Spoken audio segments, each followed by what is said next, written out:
से ही खबर है। तो देखिए, मतदान के बीच यहां पर मौसम भी बदलता हुआ नजर आ रहा है। बारिश शुरू हो चुकी है, तेज हवा और गरज चमक के साथ यहां पर ओले भी गिरे हैं। तो देखिए, इंदौर लगातार मनोज जी चर्चा में है, चाहे चुनावी बात कर ले, चुनावी माहौल की या फिर मौसम की बात कर ले। तो देखिए, मतदान के बीच यहां पर बारिश भी शुरू हो चुकी है, तेज हवा और गरज चमक के साथ ओले भी गिरे हैं। शहर के कई इलाकों में झमाझम बारिश भी हुई है। तो इंदौर लोकसभा में पहले ही कम मतदान हुआ है और अब बारिश ने भी चिंता बढ़ा दी है कहीं ना कहीं। हाँ, और ये कम मतदान की बिजली किसके ऊपर गिरेगी, ये बड़ा महत्वपूर्ण है कि बिजली की चमक धमक भी दिखाई दे रही, गरज चमक वहां पर दिखाई दे रही। 3 दिन पहले मैं इंदौर में था तो जब भी बारिश हुई थी, और आप देखिए तस्वीरें इस वक्त इंदौर की सीधी तस्वीरें, छोटे छोटे ओले भी दिखाई दे रहे हैं। अब ये इंदौर से आ रहे हैं या इंदौर की तस्वीरें हैं शायद, बिल्कुल इंदौर के आसपास की तस्वीरें ये। आजकल बड़ा वो हो गया, मोबाइल के जरिए लोग खुद एक तरह से अपना WT करके पहुंचा देते हैं। और ये देखिए, कोई किसान, बिल्कुल हमारे सहयोगी पीयूष पारे भी जुड़े हुए हैं। पीयूष से ही जान लेते हैं कि आखिर मौसम किस तरह का है। पीयूष, लगातार इंदौर सीट तो चर्चा में है, चाहे चुनाव की बात कर ले, मौसम की बात कर ले, और अभी आप कहां पर हैं, किस तरह का मौसम देख पा रहे हैं? देखिए, इस वक्त हम बड़ा गणपति पर मौजूद हैं और अगर बात करें तो विधानसभा 1 का कहीं ना कहीं हिस्सा है।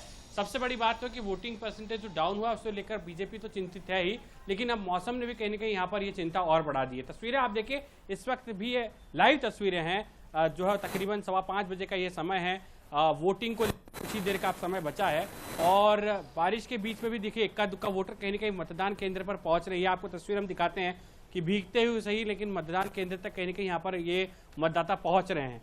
लेकिन अभी मनोज जी, आपने सुना किस तरीके से कैलाश जी तो दावा कर रहे हैं कि कोशिशें कहीं ना कहीं बीजेपी की बहुत रंग लाएगी, 70% तक मतदान इंदौर में होगा। लेकिन जो चीजें थी, जिस तरीके से हमने कहा था कि नोटा के बाद और जो सियासी समीकरण यहाँ पर बने हैं, उसके चलते कहीं ना कहीं जो चुनाव निरस्त हुआ था उसका असर मतदान पर थोड़ा बहुत तो नजर आया। यही वजह है कहीं ना कहीं यहाँ पर वोटर्स उतनी तादाद में नहीं निकले हैं जितनी तादाद में निकलना चाहिए। हालांकि आप ये देखें, यहाँ पर इस वक्त जो टेबलें लगी हुई है बूथ के बाहर, वहां पर जरूर मतदान करने के लिए लोग अभी भी पहुंच रहे हैं।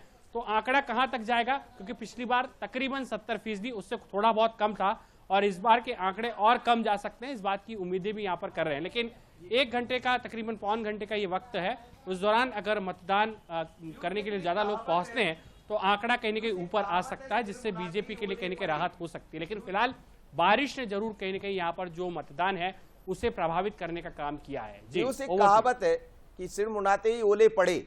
ये ओले किसके ऊपर पड़ने वाले? एक तरफ नोटा की चर्चा, दूसरी तरफ चर्चा है कि वोट का प्रतिशत कम हुआ है, भारतीय जनता पार्टी ने भी मेहनत की है, तो ओले किसके सर पर पड़ने वाले? जी देखिए, बिल्कुल आपने ये जिस कहावत का जिक्र किया है कि सिर मुंडाते ही ओले पड़े, उसमें बहुत सारे मायने हैं। क्या कांग्रेस की स्ट्रेटजी रंग लाई है नोटा को लेकर? क्योंकि जिस तरीके से कांग्रेस यहाँ पर लगातार हावी थी बीजेपी पर नोटा को लेकर, और बीजेपी लगातार काउंटर कर रही थी, क्योंकि जिस तरीके से अक्षय बम का बीजेपी में आना, वो कितना बीजेपी के लिए फायदेमंद साबित होगा या बीजेपी के लिए नुकसानदायक साबित होगा, ये आने वाला वक्त तय करेगा। लेकिन फिलहाल मौसम और इसके साथ में जो वोटिंग का मिजाज है, उसने दोनों जो है वो कहीं ना कहीं यहाँ पर इन दोनों चीजों ने टेंशन बीजेपी के लिए जरूर फिलहाल बड़ा कर रखी हुई। चलिए, बहुत धन्यवाद पीयूष आपको। और बड़ी बात यह है कि